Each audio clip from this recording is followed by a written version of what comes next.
Good evening, everyone. Did you know that the most common piece of interview advice, things like reread your notes or run your answers in your head one more time before you walk in, is actually the worst way to prepare? And there is a 50-year-old memory study that proves this. Psychologists at Washington University split students into two groups. They were studying the same material. One group reread it 4 times, and the other reread it once. Then they both tried to recall it from memory 3 times without peeking at the answer key at all. 5 minutes later, the rereaders looked like the clear winners. They remembered 83% of it, and then the group that tested themselves only once remembered about 71%. If the study stopped there, then rereading wins, obviously. But 1 week later, they tested both groups again. The rereaders who felt so confident 5 minutes in had collapsed to only 40%. And the group that actually tested themselves consistently, the harder, the less comfortable method, they held on to 61%. So the version that felt worse in the moment, a little bit more like work in the moment, actually won by a landslide a week later. I actually have personal experience that applies to this similarly. I was the kind of person that could, write down all the answers right before a test and visually memorize them, or, draw out the map on the geography test and memorize it, ace my test 100%. But if you asked me any of that information today, I couldn't tell you probably one bit of it. That quick recall didn't turn into lasting knowledge and information that I could confidently answer and present to someone if asked. So this is exactly what happens if you reread your resume and rehearse your answers silently the night before an interview versus when you actually practice those answers out loud a few times, get comfortable, get told, what was wrong or what could be done better, try it again. Actually taking that time to get confident and committing those things to memory, not just having that quick recall, will help you ace that interview. So tonight we're going to build upon that second method, the one that actually works.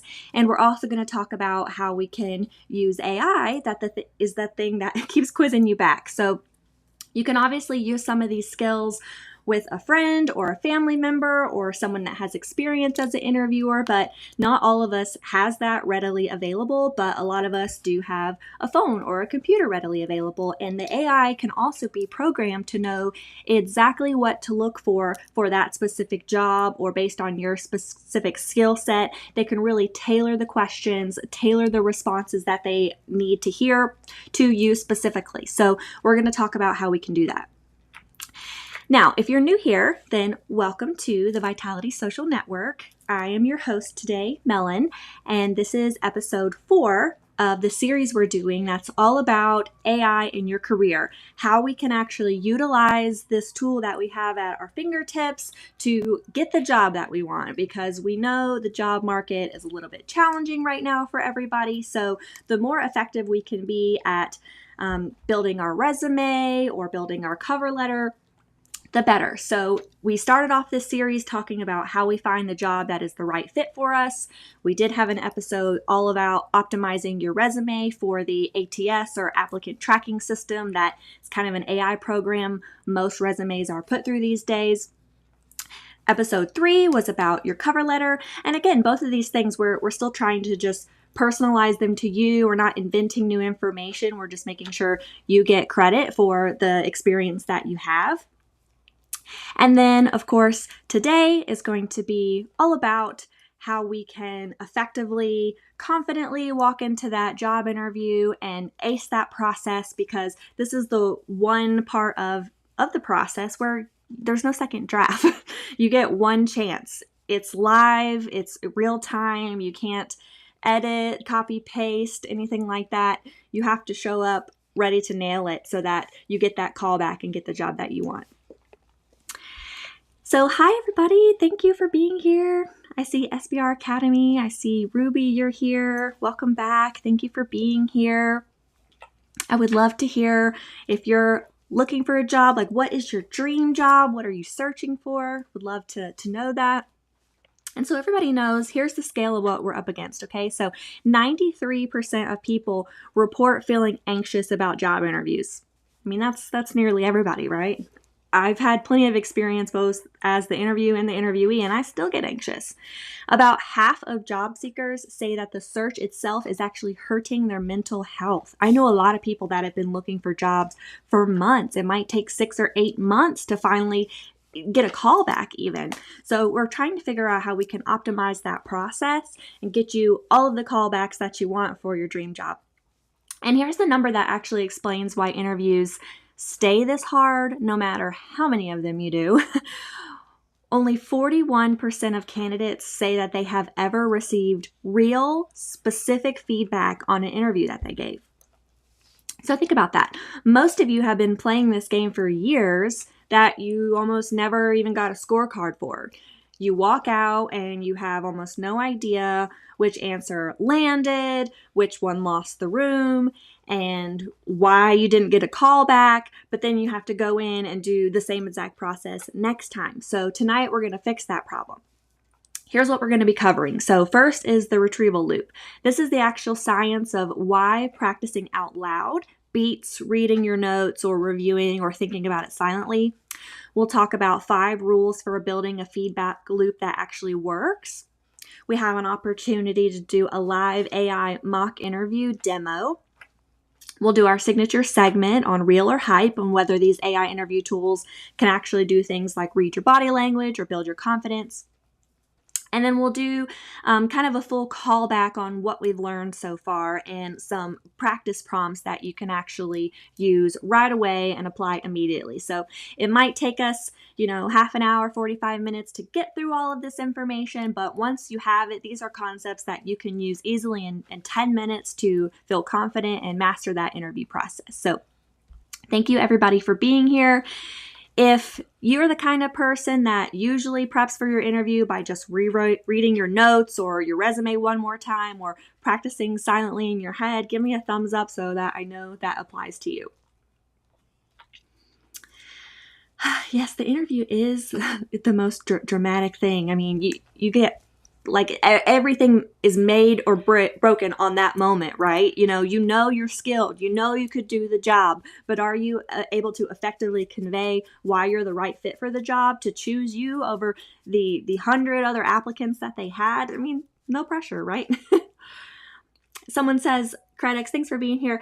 The one reason I love Indeed's little AI mock interview that grades your answers and tells you how to do better. Yeah, that's one reason he loves it, because it actually gives you feedback, right? You're not going in blind, answering and thinking you did well and then having no idea what could have been done better. I mean, we all get nervous and then, get that self-doubt talking in your head, but I love that sometimes you perform well under pressure. So sometimes you can just show up, give it your all. That's a skill to have. I'm sure everybody wishes they had that skill, Ruby.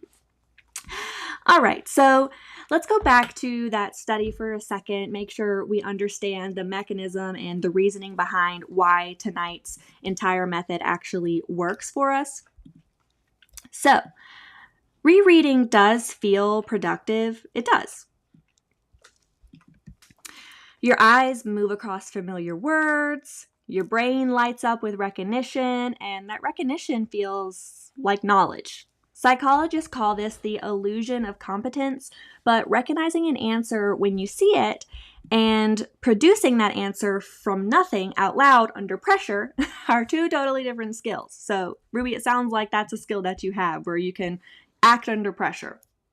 I feel like I perform a little bit better under pressure too. Like I think about projects that I have and I'm ruminating, but if I know it's due in an hour, boom, I can get everything out and I'm doing really well all of a sudden.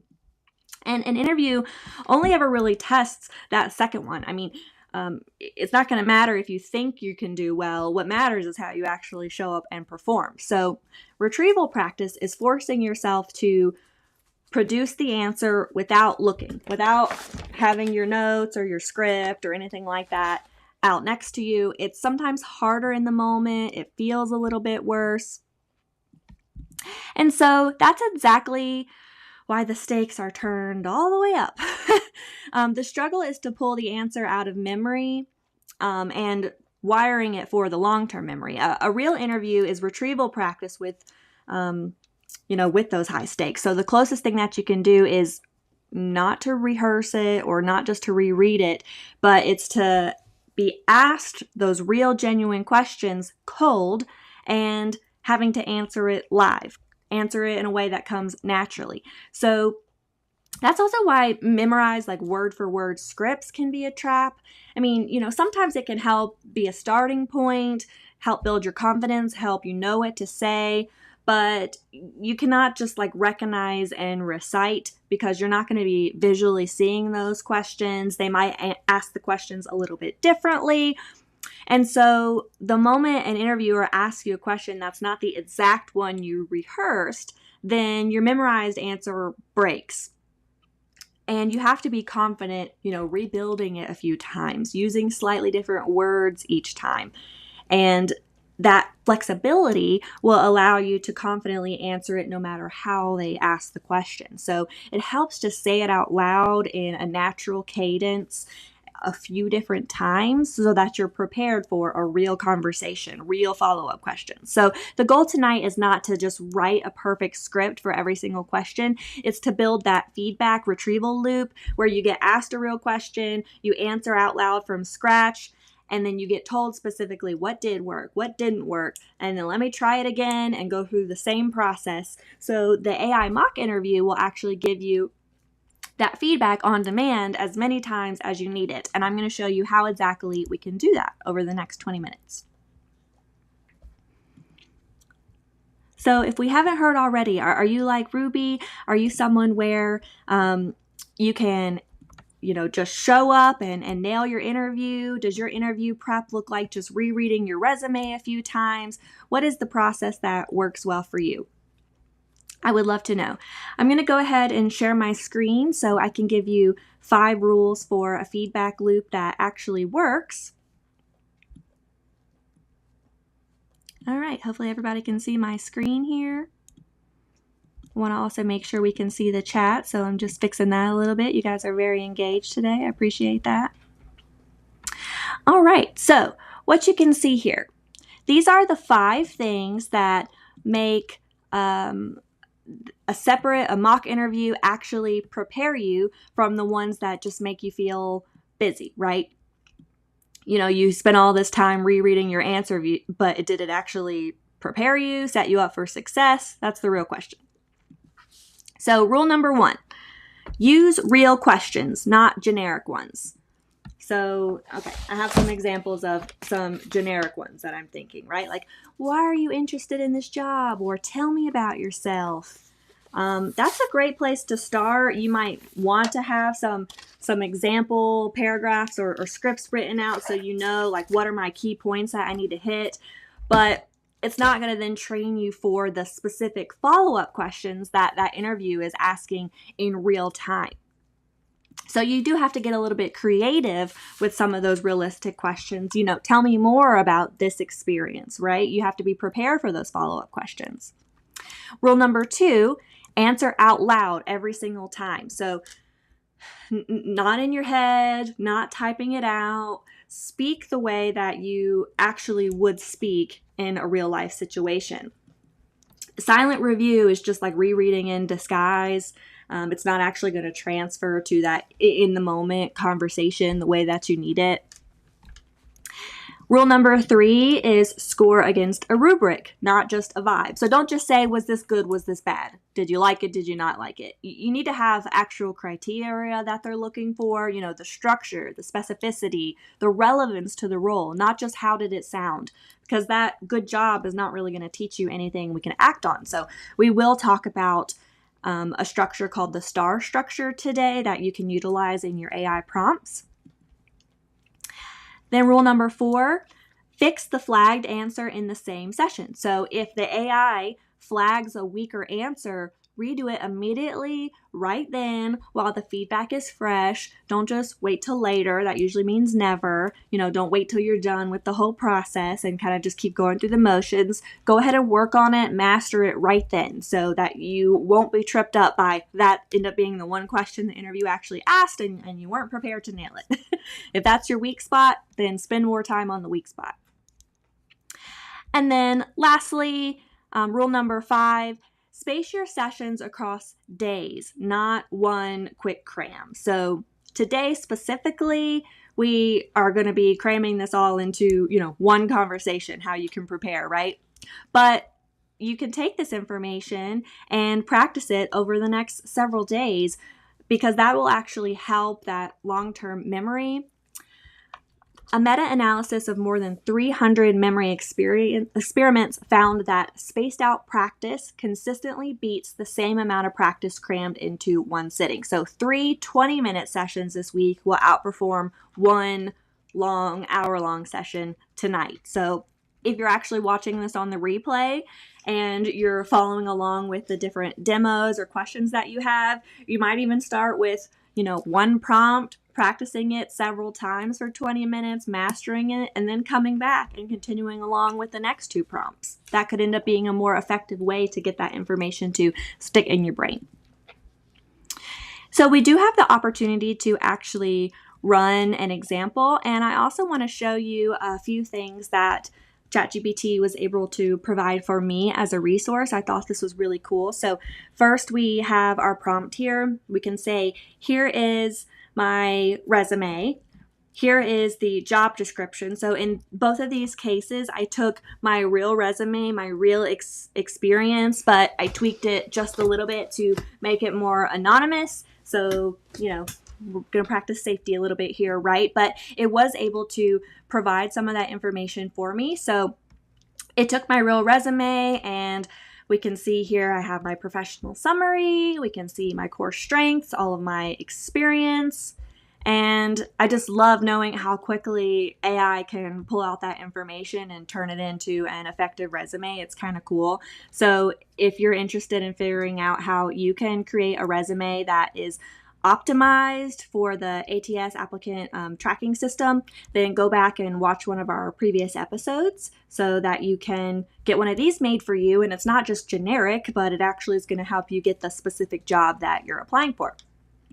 Similarly, it was also able to pull out a specific company and job posting with the opportunity and key responsibilities. So if you're applying for a specific job, then you want to actually copy that whole description and paste it into your AI tool whenever you're creating a resume or a cover letter or practicing for your interview, so that the questions that they end up asking are going to be more tailored for the actual job that you're going for, or your key words that you end up filling into your resume are going to be more tailored to the actual job position that you're looking for. So we went ahead and set that up specifically here.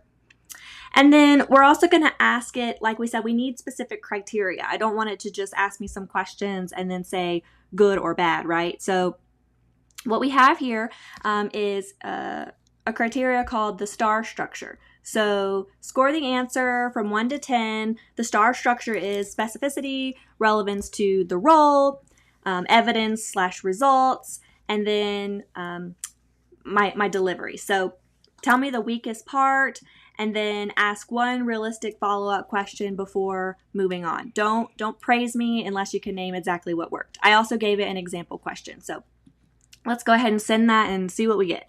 Kind of curious to find out. Whoop, whoop.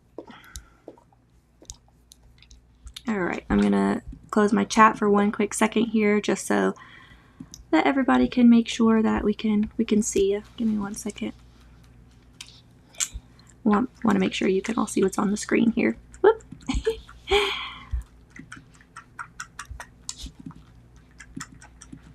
Oh, I see who. You can see everything clearly too. Maybe I'll just move the chat down here for now. Okay, perfect.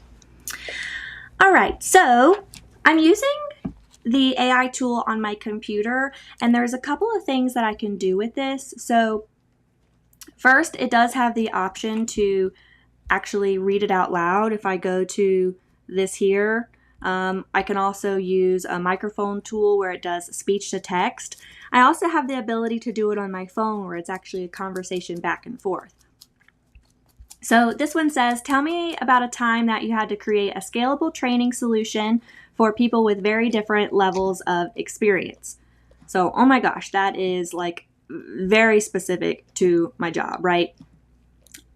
That's an example of something where, I mean, it's not quite tell me about your job, tell me about the responsibilities that you had, but it's really looking for a real life example. And if I hadn't practiced my answer, it might be a little bit rough. So let me think here. I'm going to use the dictate button. So it's going to listen to what I say, and then it'll type out my answer as we go. And then like we plugged in, it'll, grade it, and it'll tell me the weak areas and how I should possibly redo that. So create a scalable training solution with people with different levels of experience. Okay, so let me think of the strongest example. The closest relevant experience that I can think of would be a time where I had to create a week-long training for onboarding new franchise owners to learn the core responsibilities and how the business ran. And the foundational structure of this training was essentially a front desk manager training. They had to learn how to sit in that seat and run the business from inside out. So I really created a comprehensive front desk training, but I made this optimized for people of varying levels of experience. So whether it was for a chiropractic company, so whether you knew about chiropractic, whether you knew about sales and front desk training, there were all kinds of tasks or prompts that we could do, activities worked in, role-playing, e-learning worked in, where we were tailoring it to someone with the base level, little experience as possible.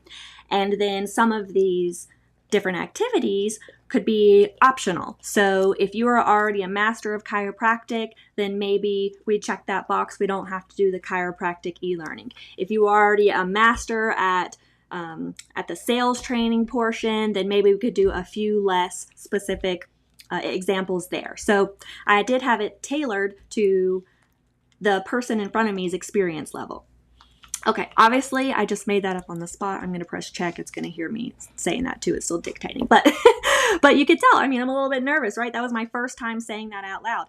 I thought about that a little bit already. I actually have some examples written out for me. It made this very cool guide to have all of these type of answers, but if I didn't say it out loud, I'm stumbling a little bit, right? So it's going to include all my all my thinking. I'm going to send that, and we're going to see what it has to say, right?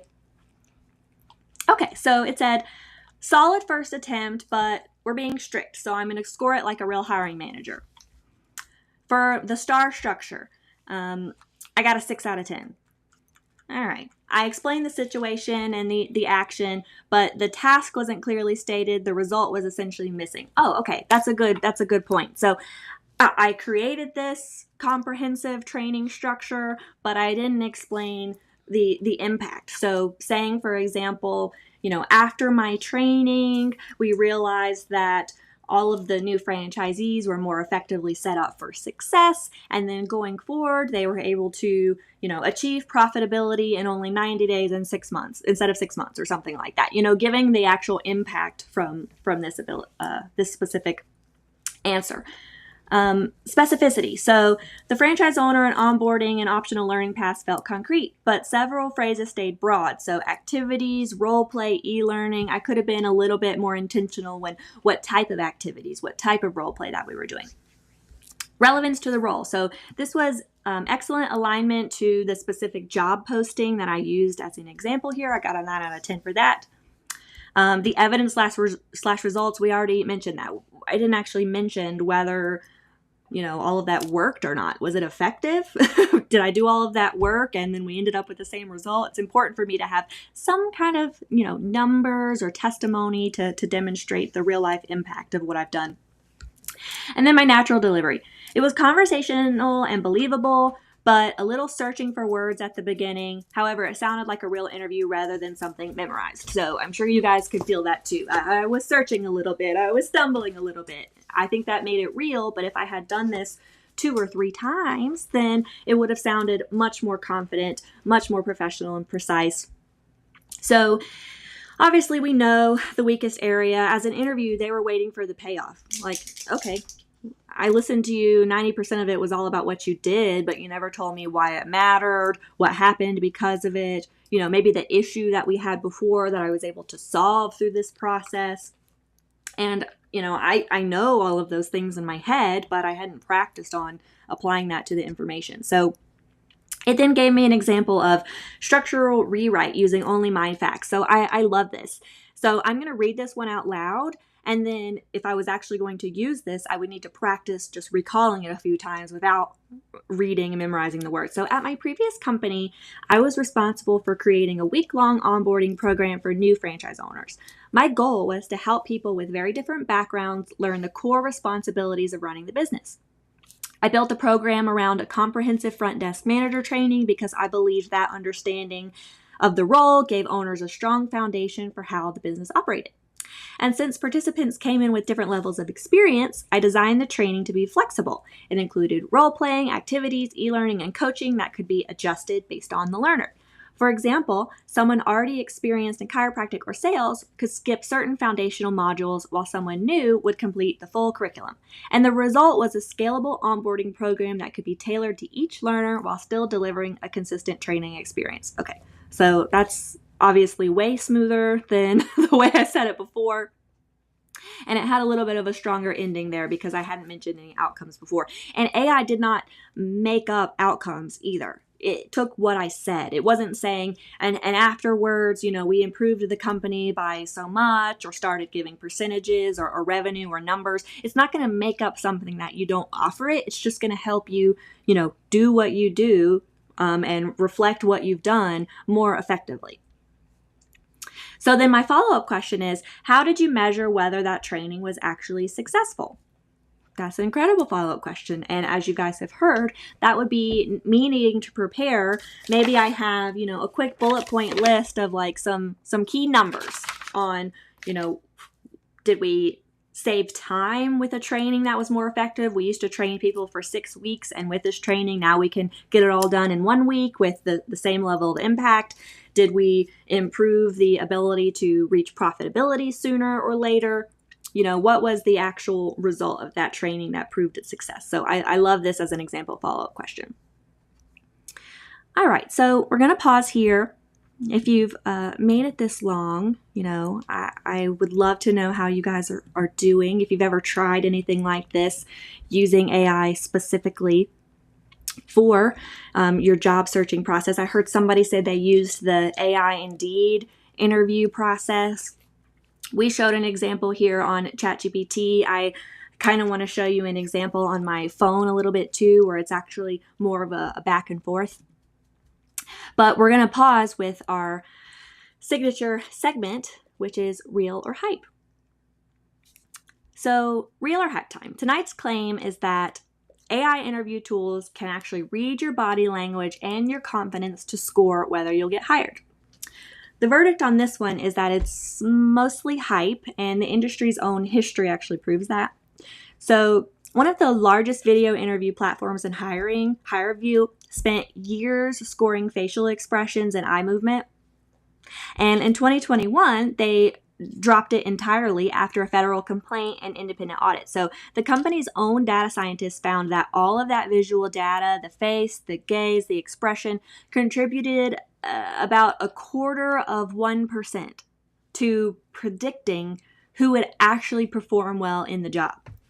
So it was not able to effectively tell you if that candidate was going to actually succeed in the job's activities and requirements. It was nearly worthless, honestly. So it created that real bias against candidates with disabilities, facial differences, different cultural norms around expression. You can think about how the way that you express yourself or some of these other things would change entirely how that's going to score you, but not reflect your ability to do the job. So in 2025, a study came out of Virginia Tech that tested the specific advice you've probably heard, which is, stare directly at your camera, to fake eye contact, make sure it looks like you're paying attention. And across 2 separate studies, deliberately simulated eye contact had little to no effect on how interviewers actually scored people. So to be fair, the research isn't unanimous. A separate study did find that looking away from the camera entirely, maybe you're really shy, maybe you're looking at your notes, maybe you're thinking, if you had something like that, it did lower scores somewhat compared to looking at it. So presentation isn't nothing.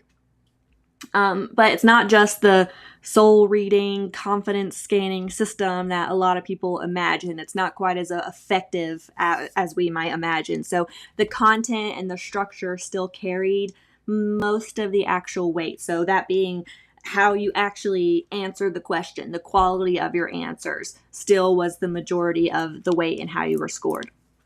Now, the part of this claim that's real is that a large study in 2025 ran more than 360,000 identical fictitious resumes through 5 major AI models and found that there was actually a consistent bias. So the models favored female candidates while scoring Black male candidates lower, even if they had identical qualifications. So that's actually a real documented problem, and it's exactly why states like Illinois or cities like New York actually legally require companies to disclose AI use in interviews and audit these tools for bias, so that we don't have issues like that where people who are well qualified or maybe getting ranked poorly for some of those reasons. So the verdict is no, AI is not reading your soul or your abilities through your webcam.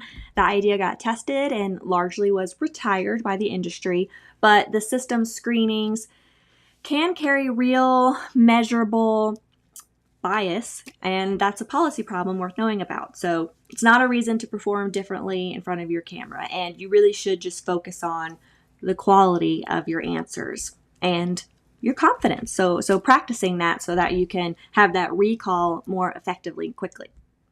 I would love to know if you think about your real last interview.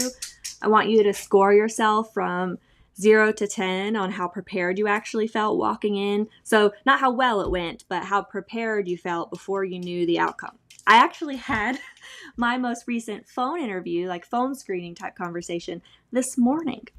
And if I had to rate myself, let me think about that. If I had to score myself 0 to 10 on my preparation, I would say maybe like a 6 or 7. And only because this was, it was a job that I had done before. I wrote out some bullet points on, why I wanted to return to this job, what I had done effectively in my previous job, what I was looking for in terms of a schedule and that kind of thing. And so I felt overall pretty good about it, but fortunately, he didn't throw me any hard curveball questions, but he did ask me at the end, do you have any questions for me? And I hadn't really prepared for that, so I just came up with something off the top. And fortunately, that recall helped me that I had actually, been in that job before, and I was able to ask a question about maybe what's changed in the past few years and, what kind of retraining I might need in order to be set up for success. So, that went well, but I probably could have taken some time to apply these skills. So I'm coming from someone who has been a hiring manager, but I've also been interviewing. I've been applying for jobs. I'm trying to get back out there and elevate my career to the next step. And so I'm trying to learn all of these skills and share them with you as I learn them. And I would love to hear from you all if you're interested in joining our group Discord. If you're applying for a job specifically and you want a real human eye to look over your resume or to give you feedback on how you could make it a little bit more effective, how you could use AI tools to help you prepare for that next interview, that when you get it, when you land it. I would love to speak with you one-on-one, so click the link for our Discord in the description and feel free to message us there and get the community support feedback, or you can DM me directly or comment here on the replay what kind of job you're looking for, anything about your experience that you want to share. I would love to help support you in this process. It is a tough industry right now, so the more that we can help you guys, the better, that's for sure. So Ruby says in the chat that many people overlook the the importance of asking the interviewer questions, but it's actually one of the most important parts of the interview. Exactly. So you want to know, like, what does it take to succeed in this role? Why are you hiring at this time? What didn't work out about the last person? What would you hope to see? Like, what impact could I make? What does success look like for you guys? I mean, I don't know, anything. They want to see that you're engaged and that you're actually excited about joining this company, being involved in the mission and the work and helping them succeed. And that I can tell you personally that there was one time I interviewed for a position, and I was ready. I was like, what kind of software do you use? What is your training like? What do you need from me? I was asking all of these things, and I think that level of engagement showed them that I was serious. I was taking this job seriously. I did the time to do my research, but I wanted to learn even more. I wanted to make sure that this job was the right fit for me, and obviously that I was the right fit for them. And I think that really impressed them, that engagement level, that I wasn't just saying, nope, I have no questions, see you later. But I actually took the time to vet each other. So I would absolutely encourage that as well. All right, so we do have another example that we can share here. Let me see. I want to share my screen, but I think I'm also interested in potentially using my phone for this one. So I'll show you this other example that you can use as a prompt. So we have the fictional job description again, and my resume, and the company snapshot here. So you can ask the AI, act as a senior interviewer, ask me one behavioral question that uses my strongest matching experience, one question that directly probes an honest gap, one question that tests whether I understand the company's operational tension, and then use the star structure. But I want to show you kind of a cool tool on how you can do this with your phone, so it actually has a conversation with you back and forth. So let's see, I'm going to start a new chat on ChatGPT. And I'm going to, I press the button that pulls up this dot, and I'm going to say, act as a senior interviewer at Thrivewell and ask me a question that probes an honest gap in my resume, and then score my answer on the star structure, which is all about structure, specificity, relevance, results, and tell me whether I sound informed or generic. All right, got it. Here's your interview question. Looking at your resume, you've moved across roles in training, operations, nutrition, and clinic management. Tell me about a time when a hiring manager or a stakeholder questioned whether your experience was directly relevant and how you handled it. Give me your answer out loud, and I'll score it on structure, specificity, relevance, results, and delivery. Go ahead. Okay, so let me think about an example of a time I had that experience. So I have had varied experience.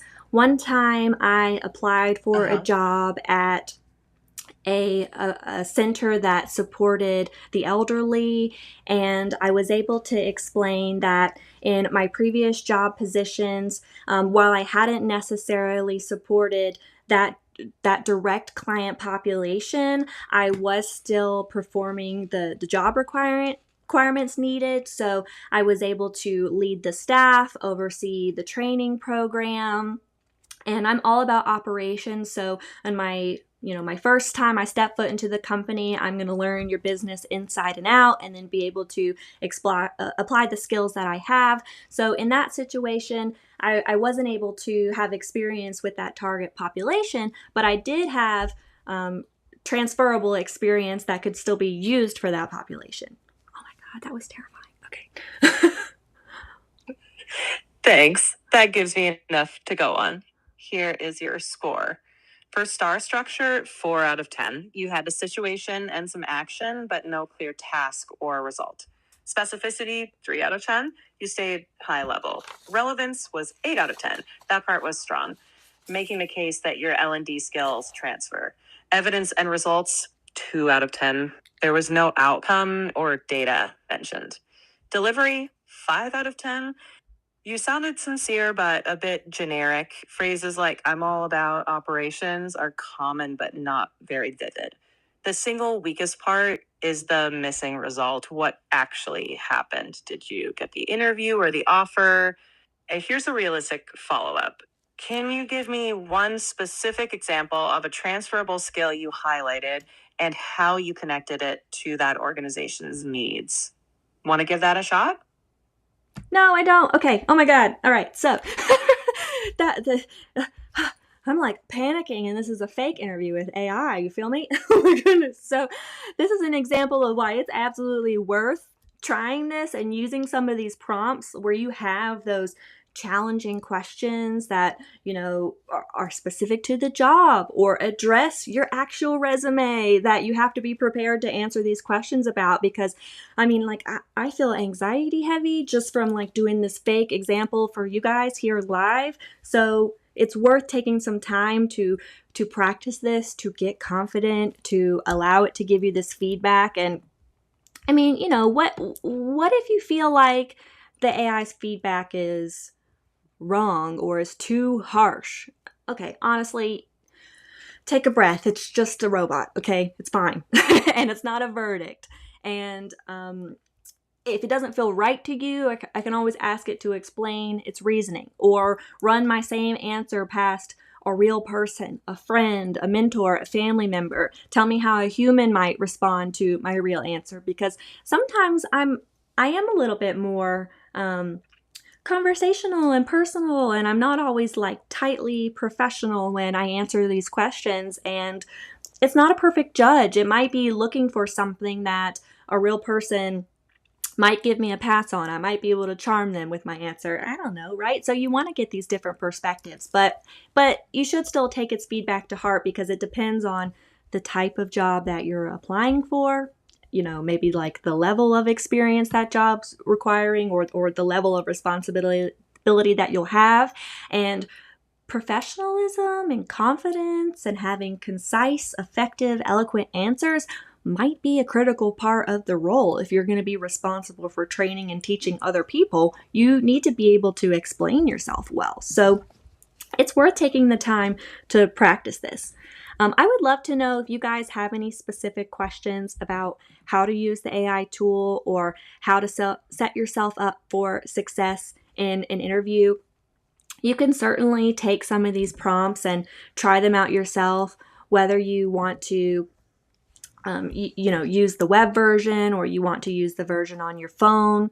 I definitely think you could take away and use these skills right away, but I'll go ahead and answer a couple questions that I get, my frequently asked questions. So one is, how many mock interviews should I actually do? And the answer might be fewer than you think before it actually starts helping. And like we talked about before, instead of spending an hour, maybe you do 10 minutes a day. And so that way, just saying it out loud even one time will prompt in your mind, oh, this could have been better. That could have been a little bit more effective. And then once you do it a second time, you're much more likely to polish it up, to nail the key points that it's looking for. And then by the third time, it's going to be locked in. I think any more than that, you should just move on to the next question. You should move on to the next focus point. So spacing is kind of a better idea, spacing it out than just spending an hour practicing the same question over and over and over. just 2 or 3 times of trying this out will really help build your confidence and build your ability to answer these questions effectively. You might also want to ask yourself, is it even worth, performing for an AI screened video interview versus a human one? I mean, I think it depends what your goal is, because not everybody has someone that can provide specific critiquing other than good job, that was good, or no, that wasn't good. And so if you're looking for something specific to practice, you can enter that prompt into AI and it can judge you on your tone, your confidence, your verbal fillers, your specificity, your results, whatever it is that you feel like you need to improve on, you can tailor your strategy with AI. So I definitely think there's a great value in using this tool to set you up for success. But, the goal is not just performing in front of a camera, practicing your eye contact. The goal is getting you confident and giving yourself credit for the experience that you already have. And if you need help with humanizing it, then call a friend. You can use both tools. I also sometimes struggle with drawing a blank when I get nervous. I definitely can freeze under pressure. And so if you're taking the time to just read your answers, scanning and thinking silently about your answers, that probably won't help overcome that freezing that happens. You really have to be able to pull it out of muscle memory and take the time to practice out loud against real follow-up questions so that you won't freeze and all that information that you read and had that, visual cue won't disappear and be hard to pull back when the answers are a little bit different. So absolutely take the time to practice out loud, but there's a lot that AI can do. I just want to show you one more time real quick, a really awesome thing that the AI built for me as I was preparing for this stream today. So I have a takeaway toolkit that is going to be incredible to use going forward. So let's go ahead and switch back to my screen share so I can show you here. All right, so I have all of my prompts that I can copy and paste. Incredible. And then I have this master prep sheet here. Let me pull it up so you can see. You can also see here it has my resume, my job descriptions, everything else that I might need, right? I'm going to move my chat over to the different side of the screen so you can see it all really well. All right, so, oh no, something went wrong. Let me just refresh here. All right, I also have a printed version of this if I need it. First, I have a one-pager where I have some anchors. It says tell me about yourself. And it says here 6 numbers that I can use, actual results that I've mentioned before. It's very cool. I also have here my top stories that I can share. I have bridge lines. So let me think of my strongest example. The main action I took was, I don't want to invent a percentage, but the evidence I can stand behind is X. It gives me a lot of specifics that I can actually say. It gives me some example questions that I can ask. So this one-sheeter is very helpful, but then it built it out into a 13-page guide with actual questions, actual answers. So let me show you some of those here. It's pretty awesome. So tell me about yourself. I can practice reading that and getting confident. Why are you interested in this role? Why did you leave your last role and what are you doing now? Why should we hire you over someone else? And then it goes on and on and on. So it can absolutely help you come up with, a comprehensive prep document. So you can practice. If you're the type where you need help getting started with your scripting, you can read it out loud and then work through that until it comes naturally. So AI is your friend in this situation, and we want to use it to help set us up for success. So some of your takeaway prompts that I want you to try this week, spaced out, maybe one per day. Your first one is the mock interview simulator. So here's my resume, here's my job description. You act as the interviewer and ask me one question at a time and then score it before we move on to the next. And like we talked about, you can use the tool on your phone where it's an actual conversation back and forth between you and the AI. You want to actually, the second prompt is to make sure it has a rubric to follow. We used the STAR rubric, so situation, task, action, and result. And tell me the weakest part. And then the third one is the confidence debrief. So, of all the answers that I gave today, which one was the weakest and why specifically? And ask me 2 follow-up questions that would force me to strengthen that exact answer. Don't let me move on until I've had a better version out loud. So, all of these should provide you some idea of how AI can help you become really prepared and really confident to ace that interview so that you certainly get a call back and get the job that you're looking for. And if you're still struggling to actually get the interview, then go back and watch some of the previous episodes that we have. Now, for our next episode, I'm really excited. I hope that you will get more interviews. I hope that you'll ace the interview.